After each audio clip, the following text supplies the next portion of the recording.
देखिए, आज हम एक धार्मिक मसले को डिस्कस करते हैं जो कि महाराष्ट्र के अंदर बहुत ही ज़्यादा तेज़ी से वायरल हो रही है। अभी आप दुनिया भर के तमाम न्यूज़ के अंदर इसको देख सकते हैं। द इंडिया टुडे से लेकर के टाइम्स ऑफ इंडिया में बहुत ही ज़्यादा सुर्खियों में चल रही है। तो आखिर इसको हमें पढ़ने की ज़रूरत क्यों है, इसको क्यों हमें भी डिस्कस करना है? तो डिस्कस इसलिए करना है क्योंकि अगर हम किसी बड़े एग्जाम्स की तैयारी कर रहे होते हैं तो वहाँ पे हमें इन सारे मसलों को डिस्कस करना बहुत ही बखूबी आना चाहिए और इन सारे मसलों से निपटने के ये सारे तरीके आने चाहिए। तो अभी आप रिसेंटली अगर कर्नाटक का हिजाब विवाद देखें या कि और बहुत सारे धार्मिक मसले ऐसे हैं जो कि अभी रिसेंटली बहुत ज़्यादा एक्टिव हैं।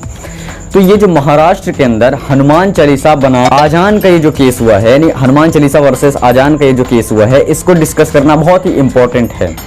तो आइए इसको अच्छे तरीके से समझते हैं कि आखिर हनुमान चालीसा बनाम आजान। तो देखिए, जो पूरा मसला है ये एक्चुअली में महाराष्ट्र के अंदर कुछ मोहल्लों के अंदर मस्जिद में आजान होती है। आजान का मतलब है जिस तरीके से हिंदू धर्म के अंदर दुर्गा पूजा करते समय या और गणेश चतुर्थी के समय गणेश जी रखे हुए होते हैं, तो वहाँ पे पहले आवाहन कर दिया जाता है कि पूरे गाँव वासियों के या शहरवासियों को सूचित किया जाता है कि अब दुर्गा पूजा या गणेश पूजा स्टार्ट होने वाली है, आप सभी लोग इसमें सम्मिलित हो जाइए। इसी तरीके से मुस्लिम में क्या होता है कि जब नमाज होती है उससे 5-6 मिनट पहले बता दिया जाता है कि अब नमाज होती है उनकी भाषा में, उनकी लैंग्वेज में। तो इसी को कहते हैं आजान। अगर आप लोग को इसके बारे में और अच्छे से मालूम है तो प्लीज़ कमेंट सेक्शन में बताइए कि आजान क्या हो। अभी मुझे जितना पता है मैं बता रहा हूँ आजान के बारे में। बेसिकली एक आवाहन होता है नमाज को पढ़ने से पूर्व, उसमें किया जाता है। तो ये जो आजान है ये लाउड स्पीकर्स के अंदर मोहल्लों में बजाया जाता है और लाउड स्पीकर्स में बजाने के कारण वहाँ जो मोहल्ले वाले हैं जो कि नॉन मुस्लिम हैं, नॉन मुस्लिम का मतलब वहाँ पे जो सिख ईसाई हिंदू और जो रह रहे होंगे उनको डिस्टर्ब होता है।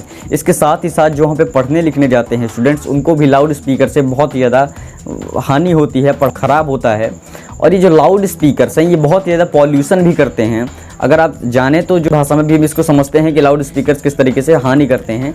लेकिन अभी पहले हमें ये समझना चाहिए कि वहाँ जो नौसेना निर्माण के जो नेता हैं राज ठाकरे, उनका कहना है कि अगर 3 मई से पहले इसके लिए कोई कानून नहीं बनाया गया, इसके लिए कोई नियम नहीं बनाए गए कि लाउड स्पीकर्स को 5-5 बार सुबह से लेकर के शाम तक में बजा देना है, तो अगर ऐसा नहीं हुआ 3 मई से पहले, तो हम जहाँ पे मस्जिदों के अंदर नमाज होती है या आजान होती है उसके सामने जस्ट ही हम हनुमान चालीसा बजाएंगे 5 बार। जितनी बार वो होती है आजान होती है उतनी बार ही हम हनुमान चालीसा बजाएंगे। तो ऐसा प्रदर्शन दिखाया उन्होंने हनुमान चालीसा को में किया, भी आप न्यूज़ चैनल्स के अंदर देख सकते हैं, प्रदर्शन किया। तो आइए इस पूरे मसले को समझते हैं कि क्या कॉन्स्टिट्यूशन के अंदर कोई आर्टिकल है, कोई कानून है जो कि हमें ये बताता है कि हमें कब लाउड स्पीकर्स बजाने हैं नहीं बजाने हैं। इन सारे मामलों को अभी समझते हैं, क्योंकि वो जो मुस्लिम हैं वो इसको रिलीजियस प्रैक्टिस मानते हैं, लेकिन ये जो नॉन मुस्लिम है उनका कहना है कि एसेंशियल रिलीजियस प्रैक्टिस के अंदर नहीं आता है। क्योंकि आपको मालूम है कि जितने भी धार्मिक मसले होते हैं वो जा करके कोर्ट में ही अटकते हैं और कोर्ट में ही वो सॉल्व होते हैं। तो कोर्ट इसको क्या एसेंशियल रिलीजियस प्रैक्टिस मानेगी, इन सारी बातों को अच्छे से समझते हैं। अगर कॉन्स्टिट्यूशन में कोई आर्टिकल होगा या कोई कानून होगा तो उसको एसेंशियल रिलीजियस प्रैक्टिस मान लिया जाएगा, अगर नहीं होगा तो फिर नहीं माना जाएगा। तो आइए आगे देखिए, बहुत से लोगों का कहना है कि ये जो पूरा धार्मिक मसला हो रहा है वो मुंबई के अंदर अभी इलेक्शंस होने वाले हैं, चुनाव होने वाला है। तो अब वहाँ पे इससे भी लोग रिलेट कर रहे हैं।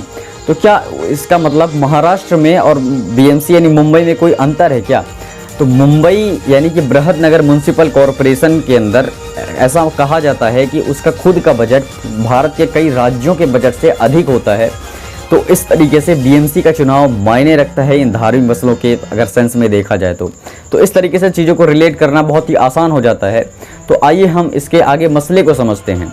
देखिए, किसी भी अगर हम साउंड को, किसी भी आवाज़ को एक निश्चित मात्रा से ज़्यादा सुनेंगे तो वो हमारे लिए निश्चित तौर पे ही एक नॉइज़ पॉल्यूशन बनेगा। तो अब देखिए, इसके लिए जहाँ कहीं भी नॉइज़ पॉल्यूशन होता है तो इसके लिए CPCB यानी कि सेंट्रल पॉल्यूशन कंट्रोल बोर्ड ने इसके लिए कुछ गाइडलाइंस जारी की हुई हैं कि हम किस तरीके से लाउड स्पीकर्स को बजा सकते हैं मंदिरों के अंदर या मस्जिदों के अंदर। तो उन्होंने कहा है कि ऐसे सोशल जगह, अभी आप स्क्रीन पर भी देख सकते हैं कि ऐसे सोशल जगह जहाँ पे लोग रहते हैं वहाँ पे 55 से लेकर के 45 डेसीबल तक की साउंड होनी चाहिए। अब ये डेसीबल क्या होता है?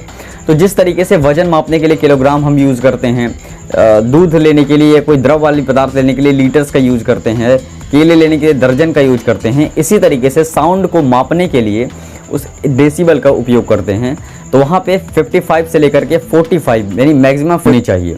वहीं अगर इंडस्ट्रियल जगहों पे देखा जाए यानी रात के समय पे देखा जाए, तो रात के समय पर भी इन्होंने यही गाइडलाइन दी हुई है कि अगर 55 से लेकर के 45 तक की हम यहाँ पे डेसिबल का यूज कर सकते हैं साउंड के लिए।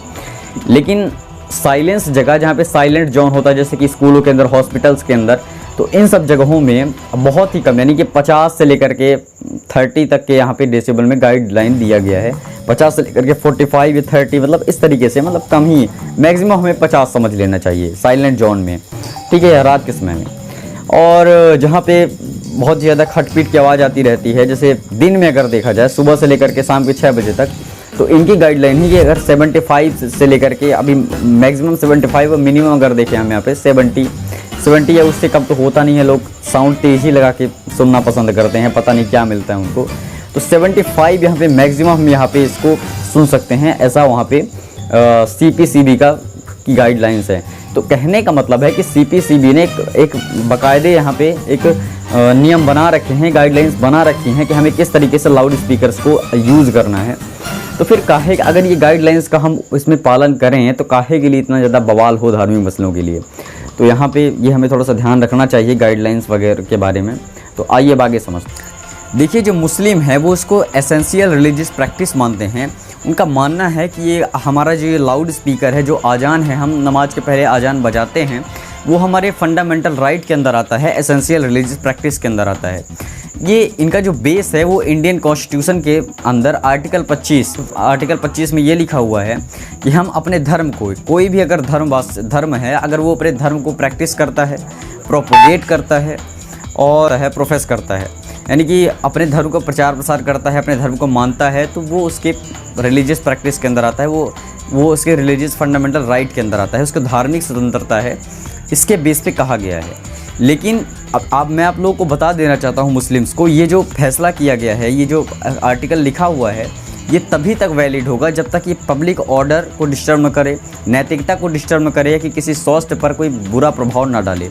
ये मैं नहीं कह रहा हूँ, ऐसा इंडियन कॉन्स्टिट्यूशन की बुक में ही लिखा हुआ है, आप पीछे देख भी सकते हैं। तो इसमें साफ साफ लिखा हुआ है कि अगर लॉ इन ऑर्डर यानी कि अगर कानून व्यवस्था में कोई इसमें प्रभाव आता है, या कि कोई पब्लिक ऑर्डर डिस्टर्ब होता है, स्वास्थ्य डिस्टर्ब होता है, नैतिकता डिस्टर्ब होती है, तो यहाँ पे किसी भी तरीके के काम इसमें वैलिड नहीं होंगे। लाउड स्पीकर तो बहुत आम बात है। तो इस नतीजे पे हम ये नतीजे पर पहुँचते हैं कि ये हमारे एसेंशियल रिलीजियस प्रैक्टिस के अंदर नहीं आता है कि हम किसी भी काम को ऐसे करते रहें जिससे हमारे देश में जो हमारे आसपास के लोग हैं उनकी नैतिकता भंग हो, स्वास्थ्य भंग हो, या इस तरीके कोई काम हो, या लॉ इन ऑर्डर डिस्टर्ब हो। तो हम इस मुद्दे पे कंक्लूज़न निकाल रहे हैं यहाँ पे कि हमें यहाँ पे लाउड स्पीकर्स को नहीं बजाना चाहिए, या कि बजाना भी चाहिए तो CPCB यानी कि सेंट्रल पॉल्यूशन कंट्रोल बोर्ड की जो गाइडलाइंस है उनको फॉलो करते हुए बजाना चाहिए। तो आज की इस क्लास में धन्यवाद, मिलते हैं अगली